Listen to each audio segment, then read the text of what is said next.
This is Crappy to Happy, and I am your host, Cass Dunn. I'm a clinical and coaching psychologist and mindfulness meditation teacher, and of course, author of the Crappy to Happy books. In this show, I bring you conversations with interesting, inspiring, intelligent people who are experts in their field and who have something of value to share that will help you feel less crappy and more happy.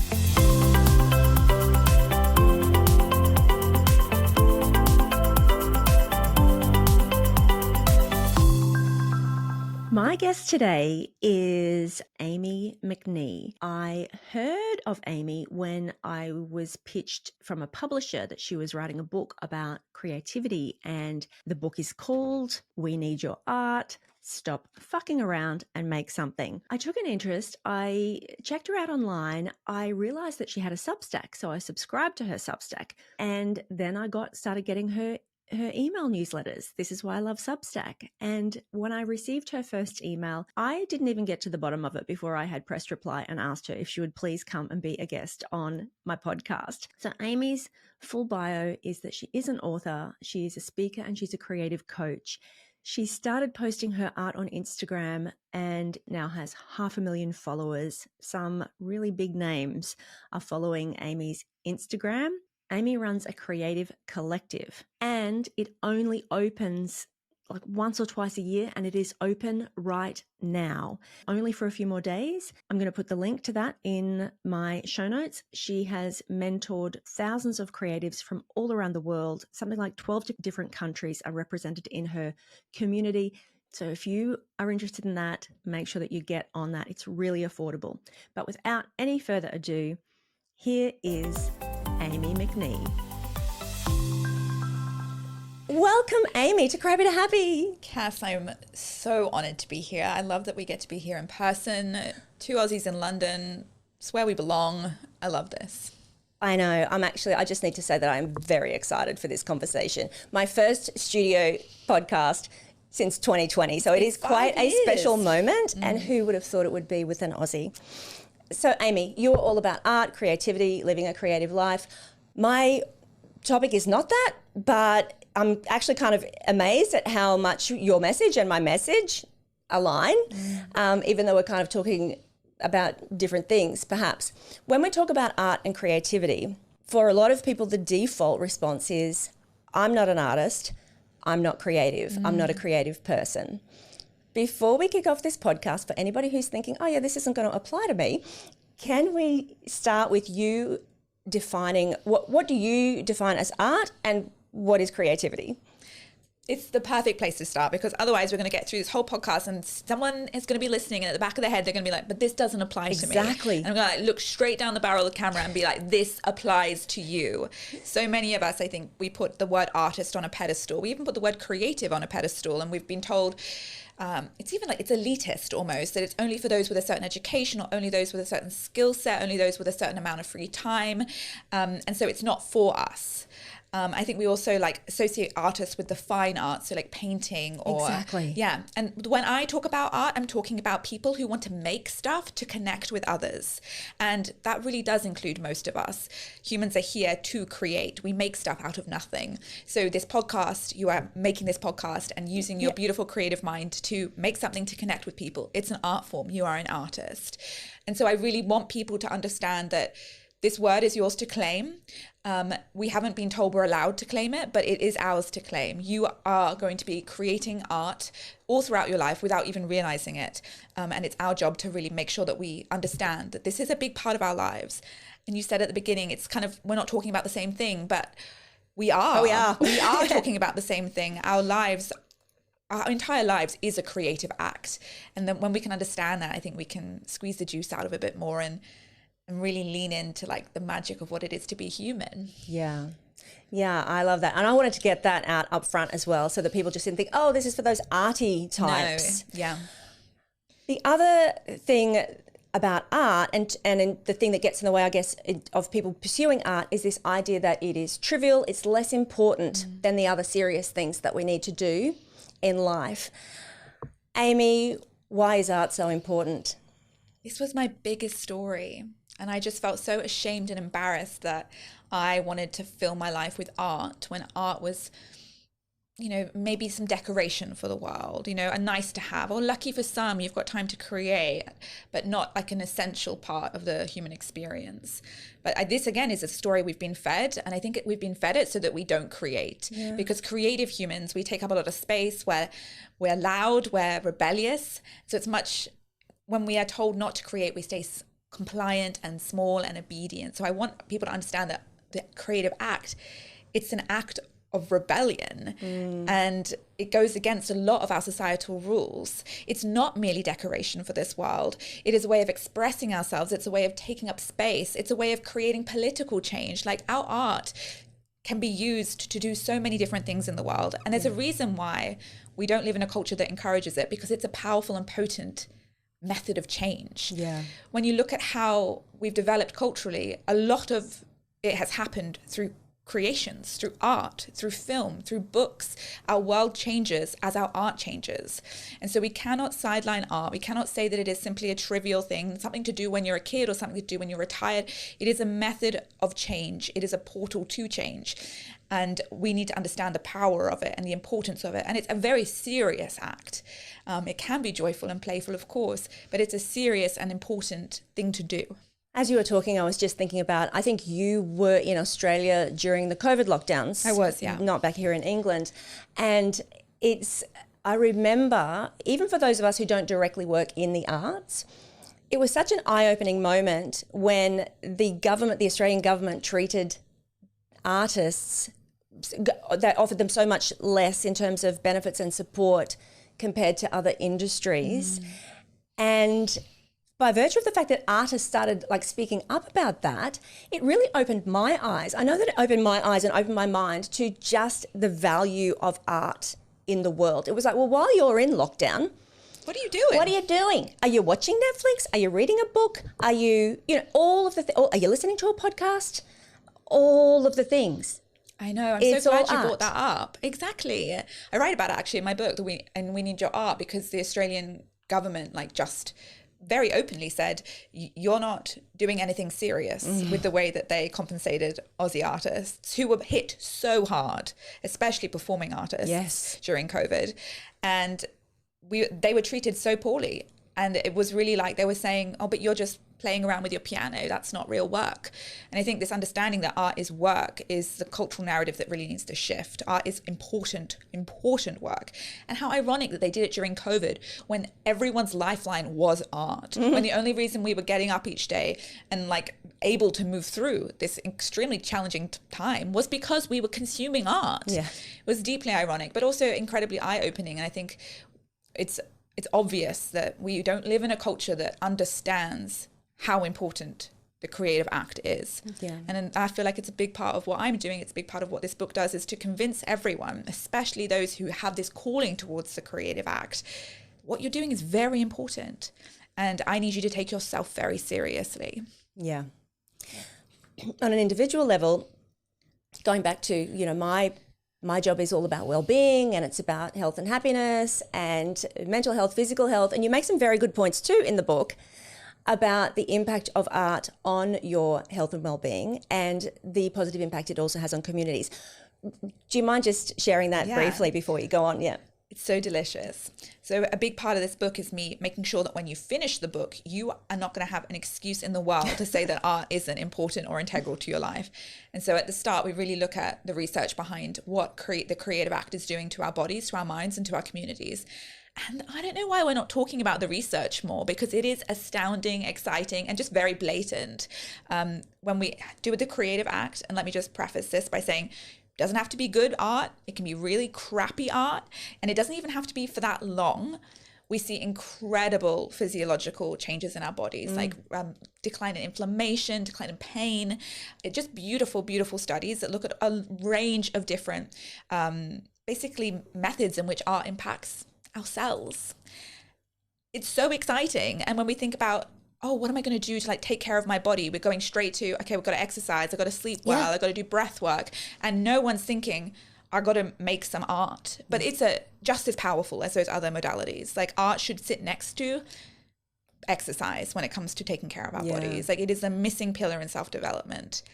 And then we go and look at it for our mental health as well. You see incredible impacts that the creativity has on our mental health. And I think even if you've just had a little bit of experience, drawing or singing, like you can see the wonders it does for you.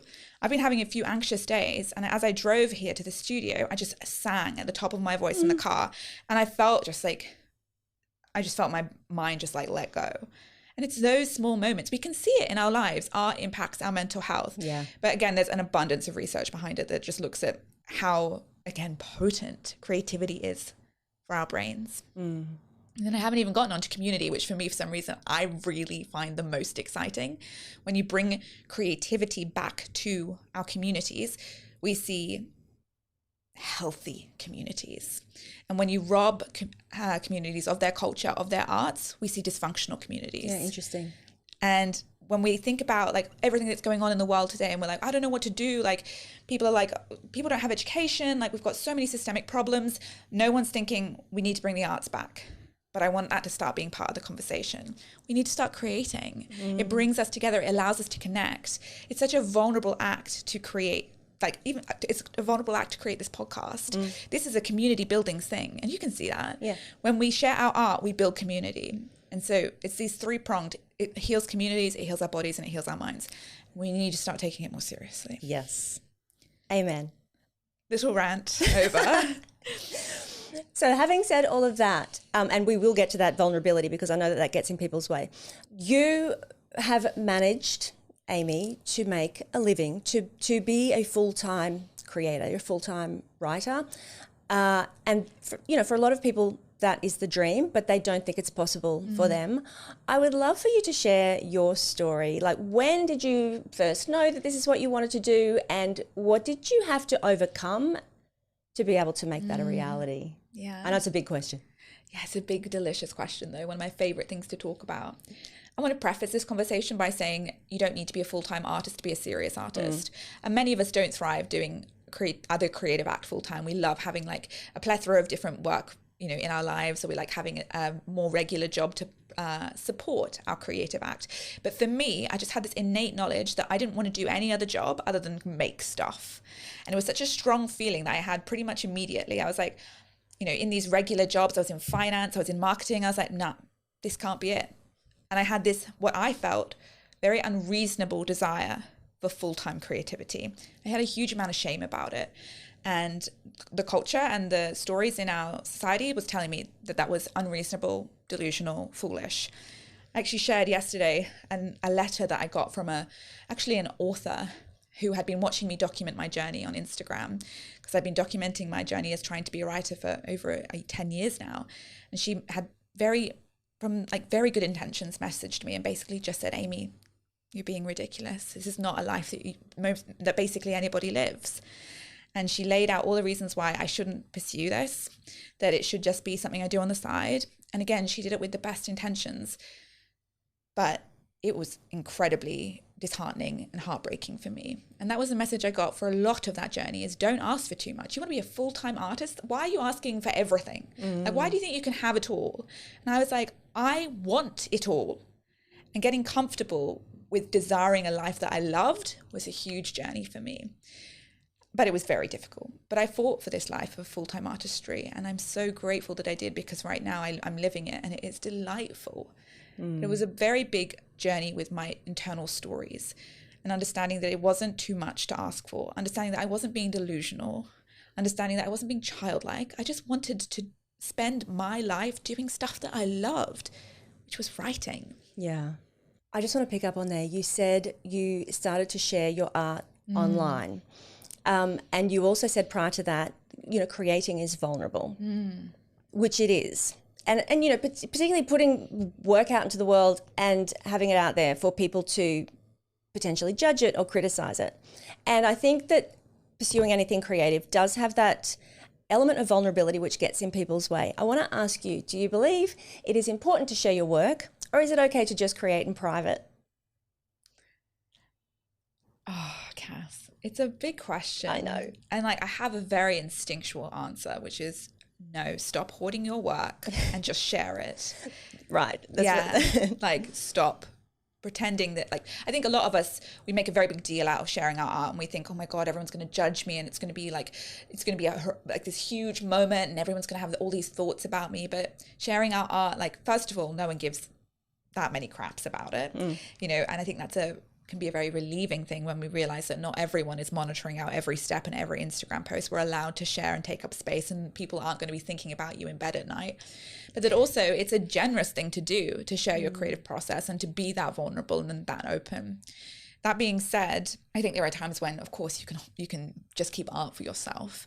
I think it needs to be a negotiation and a balance. But I think a lot of people are much more inclined to simply hoard art, be prolific makers, but hoard it. And I worry about that pattern. And I think it is very often unhealthy and an unwillingness to be seen. Yes. Which is why our work aligns, right? Because a lot of, even when I'm not talking specifically about art, you know, the unwillingness to be seen, that fear of criticism and judgment and all of this that goes with that, and how it holds people back from living whatever life they want, that's the work that I do as well.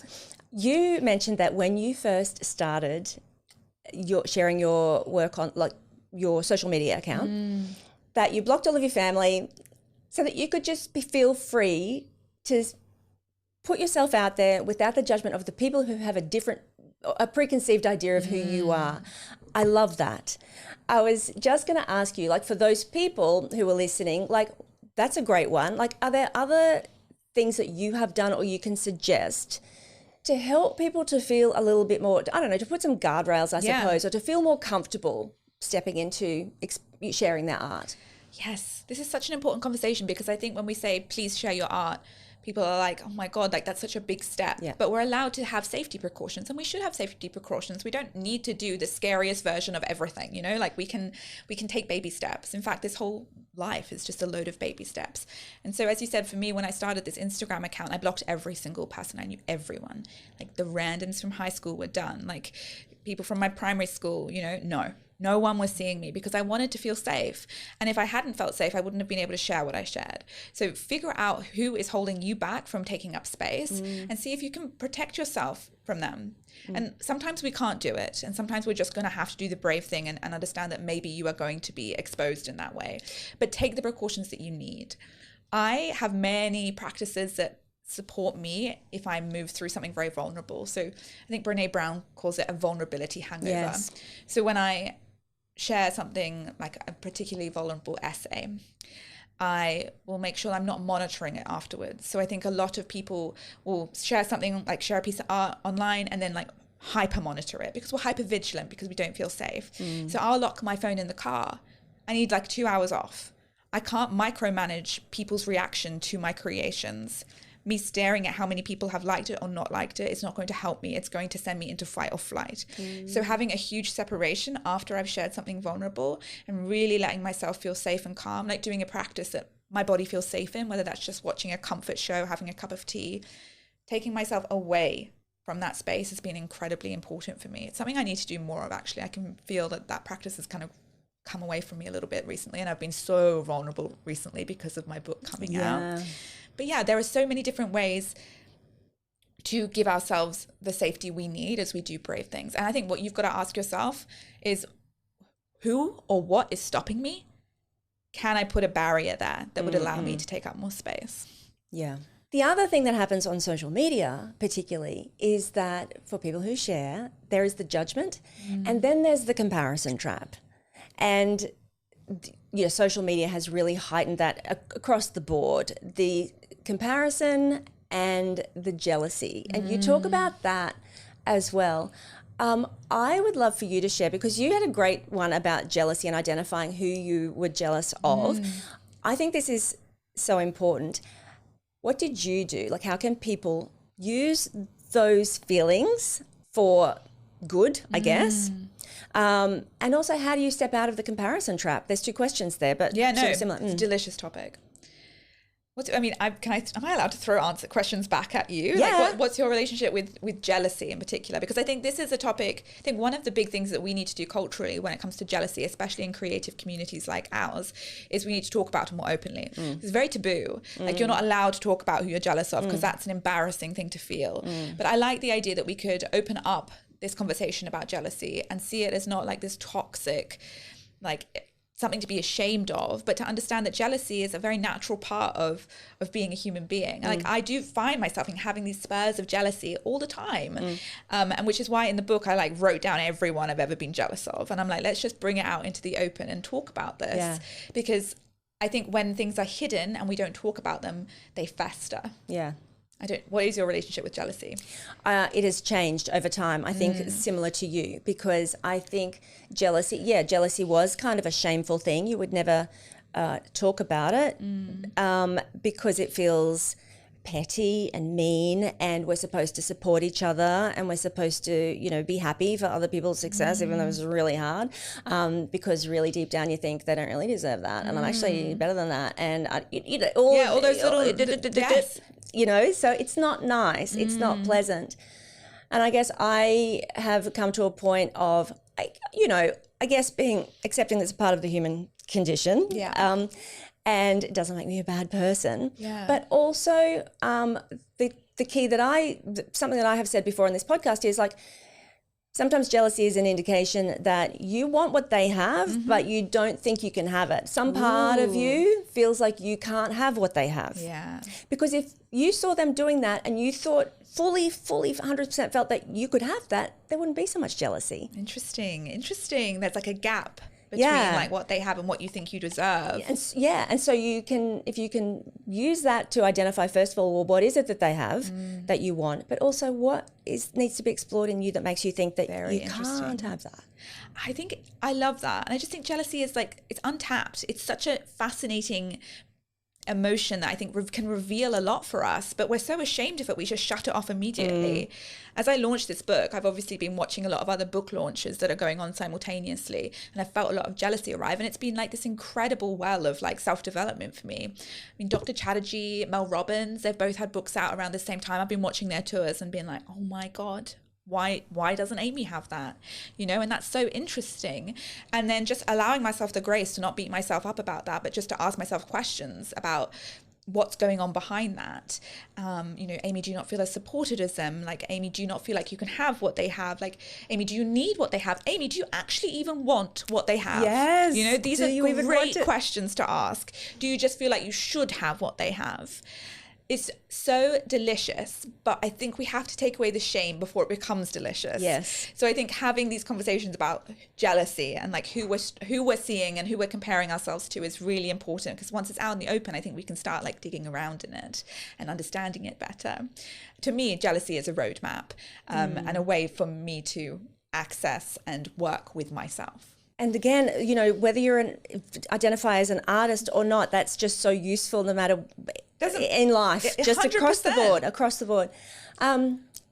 Comparison. What about, you know, comparing what you're doing to what other people are doing? How do you keep that in how do you keep that in check? Yeah. I'm firm with myself about this. I think I need a few call-ins. And again, let's use Mel Robbins or Dr. Chatterjee as this. Like, I was watching their book launches so intensely, I had to have a full-on call-in. Amie, stay in your lane.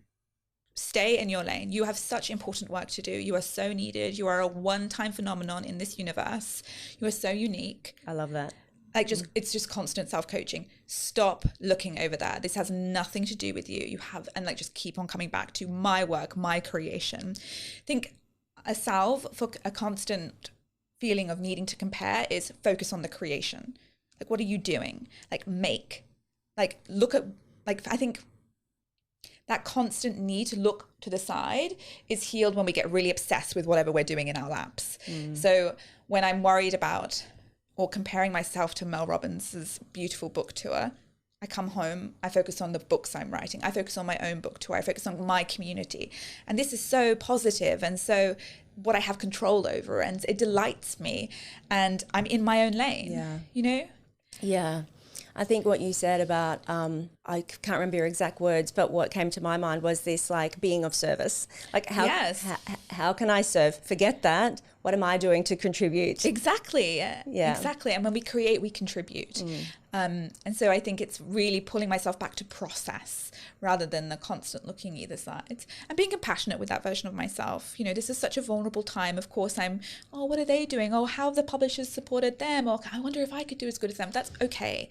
And I take care of that little part of me who's just vulnerable and scared. Like, you're doing so well. But it is that coming, Amie, you're doing so well. But that is just none of your business. Come back. What are you doing? How can you make an impact today? Yeah. In your book, in your latest book, you have a 2-week reset process designed to help people to get back to creating and to overcome all of the potential limitations and the blocks that they might be experiencing. Can you talk a little bit about the 2-week reset process? Like, what's its purpose and how does it work? The idea with the 2-week reset is to make creativity very, very easy. And I think so many of us think, oh my gosh, you know, I was writing that book and I was writing it for 6 years and I haven't written it for 2 years. And like the idea of coming back to it is just like way too big. Or I used to be a painter, or I'm really interested in painting, but like I would have no idea where to start. The creative act, again, because it's kind of been pedestal, there's like this big thing that we have to overcommit to and have to change our lives in order to become an artist. It's like so intimidating. So the 2-week reset is a way to just like, with great ease, clock yourself back into the creative rhythms. So whether you have a consistent practice and you've been away from it for a while, it just pulls you straight back in. Whether you're just starting, it eases you into a creative practice that can blossom over time. I think something that humans are just prone to is we feel like we have to go all in or go home. The 2-week reset is just this very gentle easing into an abundant creative practice. And it's going to test your ego because I'm asking you to do very little, but it's also going to remind you that you're very, very capable. And I don't want to talk too much about it because I think people should buy the book. And I'm like, do I just tell you? No. No, you need to buy the book for that one. But what you just said then, which is so relevant too, is this idea of consistency over intensity, isn't it? Like, and that applies to so much of what we do in life. We go big goals, overwhelming. We haven't even talked about perfectionism, but small goals, baby steps. Shitty art. Baby steps, shitty art. These are the 2 keys to living a creative life. This is how you become very successful. Shitty art, baby steps. And I'm not making a joke. Like, that is how you become a successful and joyful artist. What's your advice for people who get stuck in that perfectionism? You've got ideas about, what perfectionism, which I do too, about what perfectionism is really about. So what is your suggestion for people who get paralyzed by perfectionism? Shitty art. A practical and very active thing to do is to make shitty art and to start teaching your body that it is safe to create things to a very low standard. So I'm always giving people like 3 minutes, just write a shitty poem, make some shitty art. And then I have to tell them again, no, I know that you're trying to think of how you can make it the least shitty version of this possible, but I'm actually asking you to make something really bad. And seeing how your body feels and understanding what narratives are in your head, just listening to that perfectionist voice that occurs when you actually try and let yourself make mess. Because we can, again, learn a lot about ourselves in that moment. But most of us have grown up in a culture of perfectionism and that have demanded us to show up to a certain standard. And it is creative poison. Because art requires many, many, many mistakes. Art requires mess. Art requires fuck-ups and failures and things that don't work out. But we've never allowed ourselves to do that, and we don't feel safe when we do that. And so there's also a lot of internal work I think you can do, as well as just having a practice of shitty art and teaching your body that it's safe to make things that don't hit your standards. But there's a huge amount of internal work to do. There are a lot of narratives to unpick. Who is the voice in your head that is asking you to be a certain standard? Like, where do these stories come from? Is it your mother? Is it your father? Is it a teacher? Is it a more cultural, like general cultural voice? Yeah. And really speaking to that part of you that is trying to keep you safe by making you infallible. Yes. That's the gold nugget, the staying safe. I'm so glad that when you said that, you said make the shitty art and make it feel safe in your body. Because to me, that's the point, that's the conclusion that I've come to in all of the work that I've ever done. Like we can spend our whole life exploring all of our childhood, and it's important and it can be really helpful, I think, to understand those narratives and where they've come from. They can provide real light bulb moments when you start understanding what the stories are that you've been telling yourself that you don't necessarily have to believe anymore. Like, oh, why do I think that's true when it's not? But ultimately, like, I think that nervous system, like feeling safe is the key. Yeah. Like, because it feels, you feel that whole body resistance. It's just like you want to run away. Yeah. People are like, why am I procrastinating? What are you running from? Yeah. You're running from the fear of not being good enough. And that's that body response. Like, I just cannot sit in the seat. I cannot. Yeah, you're right. Like, this is a lot of internal narrative work, but it is also a lot of body work. And it's a lot of making sure that there's a sense of safety in our central nervous system as we create. And I think it's interesting that one of the biggest reactions to the creative act is to get out and just walk away. Like, it's a literal flight response. Procrastination. It's like, nope, I'm done. It is. Yeah. Or the writer's block where you just stare at the screen, a freeze response. It's like either get up and go, or like go into that dorsal response of just like, I'm out. We need to, I think oftentimes artists think, or creative people think, that this is just a cerebral activity. It's all in the brain. You're just a brain in a jar, but you are creating with your whole body. This is a collaborative effort, and you need to start paying attention to how you're feeling in those moments and taking care of the body through those moments. Yeah. What are some of your things that you do to regulate your own nervous system? Yeah, big journey for me.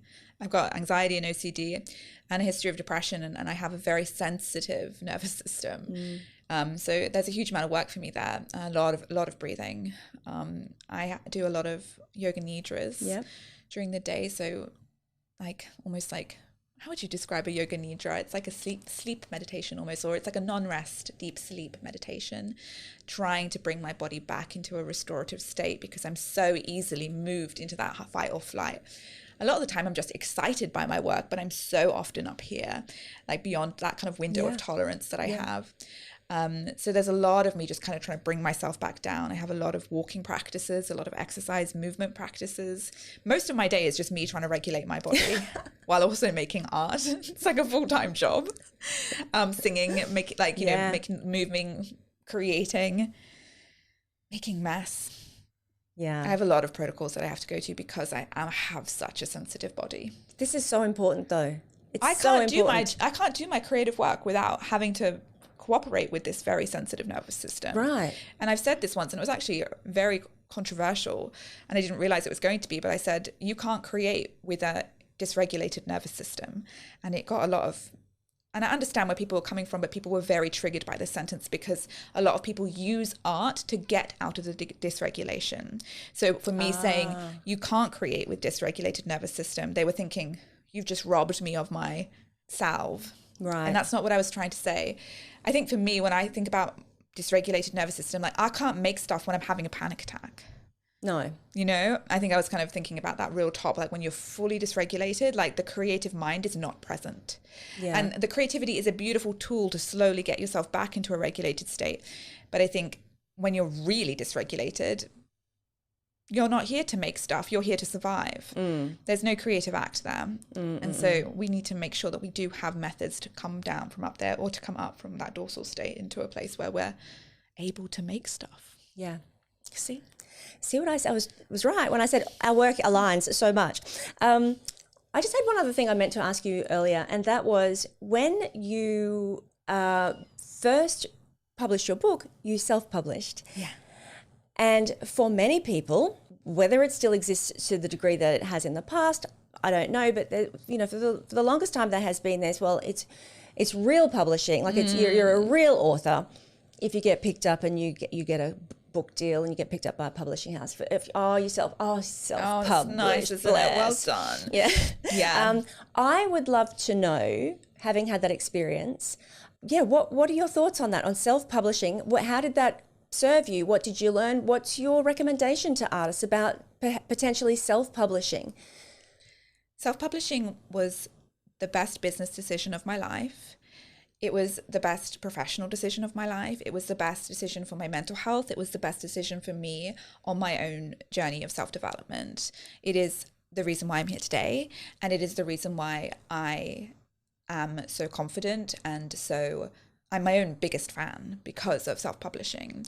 It was a way for me to choose myself before anybody else chose me. And I think a lot of creatives spend our whole lives begging people to witness us and begging people to choose us. Please, can you pick me? Please, can you give me permission to do the thing I want to do? Because that's how the systems have been set up. But the systems are changing and we are now allowed to choose ourselves and to take up space without permission. And that is what self-publishing is. And there are equivalents in all different industries. You can just take up space without anyone saying you're allowed to. And so for me, I'd been asking for permission from gatekeepers for years and years, hundreds and hundreds of rejection letters. Wow. And there was a moment where I just realized, well, yeah, I've been rejected by them, but I'm also rejecting myself every day. And that was way worse than having these publishers reject me. I was saying, no, you're not good enough to take up space on your own. And so I had to get over this huge narrative, which was to self-publish means to fail. To self-publish means no one wants you. And to realize that to self-publish was a self-anointing. It was a coronation. And it was me saying, I know I have something to give. I don't need permission to do it. And so it was profound. Yeah. I can't say anything more than that, Cass. Like, it was hard. And I wanted support along the way that I didn't have. I had to do it, by myself and with my partner. But again, the best business decision, best professional decision, best decision for Amie. Yeah. And I will do it again and again. I'll continue to self-publish. Yeah, it's so interesting. I think, now we are really, there is still that, everybody wants like the big, not just any publisher, everybody wants the big 5 publishers. Like there's all of this like hierarchy. Yes. But more and more too, people want to own their work. People want to look at the independent podcasters. Yes. I've been with a network. I am really happy to be independently creating a podcast. I have been with a traditional publisher. I would be more than happy to self-publish the next book. I love the freedom and the control in that. It's beautiful.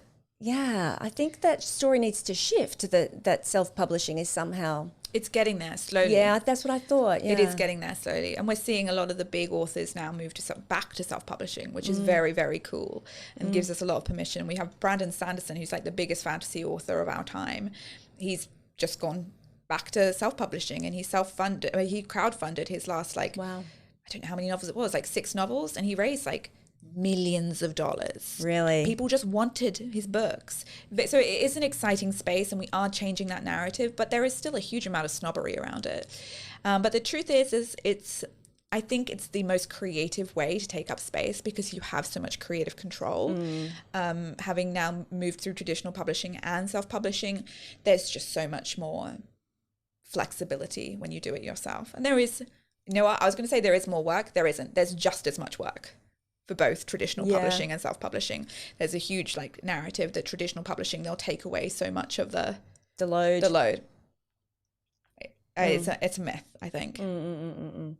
Yeah, also for anybody listening, when you hear about these advances that you get for publishing a book, well, you don't. You get this much at signing of the contract, and then you get this much when when it goes to print. You get this much. It drip feeds. Yeah. It certainly doesn't sustain you. You can't go off to a resort in Spain for 6 months while you write your there's a lot that's just not told about the traditional publishing industry. I didn't know that I was going to get my advance in 4 sections. Some people get them in 5, and that's over years.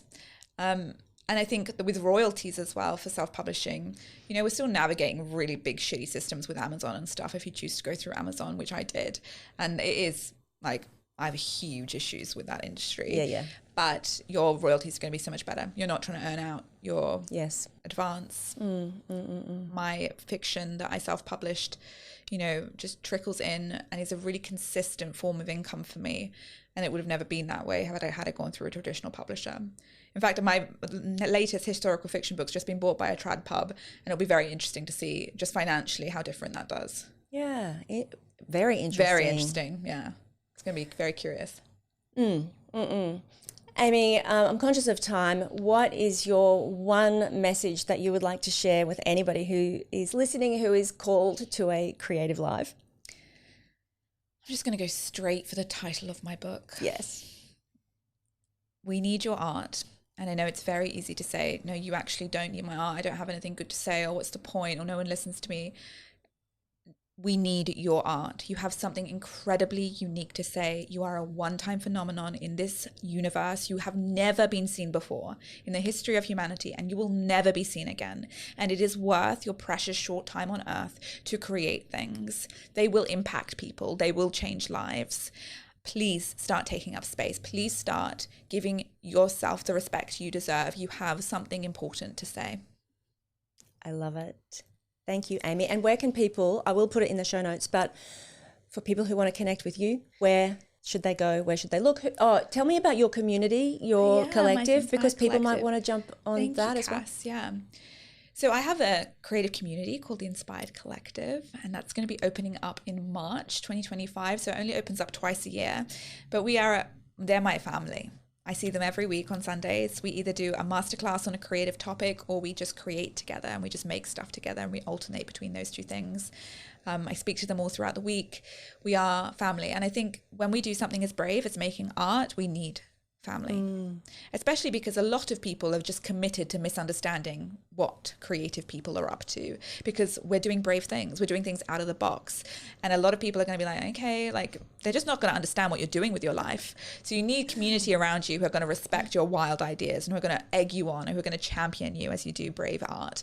So that's the Inspire Collective. So it opens in March, just as my book launches, actually. Good. So we're going to do we're going to do a whole semester of just working through the book together, actually, which is going to be really beautiful.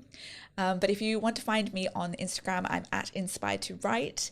My website is amiemcnee.com, and you can get the book wherever you like to buy your book babies from, whether that's online or at your little independent bookstore. And you have a podcast. I do have a podcast. God, there's a big list, isn't it? Mm-hmm. My podcast is the Unpublished Podcast, and I run that with my husband and author James Weinstock. And you have a Substack. And so do I, as of this week. Oh my God, by the way. That's so exciting, Cass. I know. Your book arrived at the perfect time, because I just published my first Substack. I'm going to get right on that as soon as I get out of this little tagged studio. you. Oh, don't bother. I tagged you already. Sorry. And yeah, no, I started my Substack, and I found you on Substack. I love to hear it. And you are the second podcast guest I have had who I discovered on Substack. To me, it's an extremely exciting platform. I love it. Me too. I had the best few months on there. I probably joined 6 months ago. Oh, yeah. Delicious space for those who like to write. Yes. And I'm in the process of extricating myself from Facebook and Instagram particularly. And Substack is a nice alternative for me. It's got a little community, a social media-ish sort of vibe with the notes section, but just more high quality content. And it's people want to think on that app. Yes. They want to share ideas. Yes. They want to discuss ideas. Real, beautiful, let's dive a little deeper vibes. Yes. Yeah, I really can't recommend Substack more. I'll link yours in the notes, in the show notes as well. I do really enjoy being there. Thank you, Amie. This has been a pleasure. Cass, I appreciate you so much. I'm so grateful for you. Thank you for your art, and we need your art.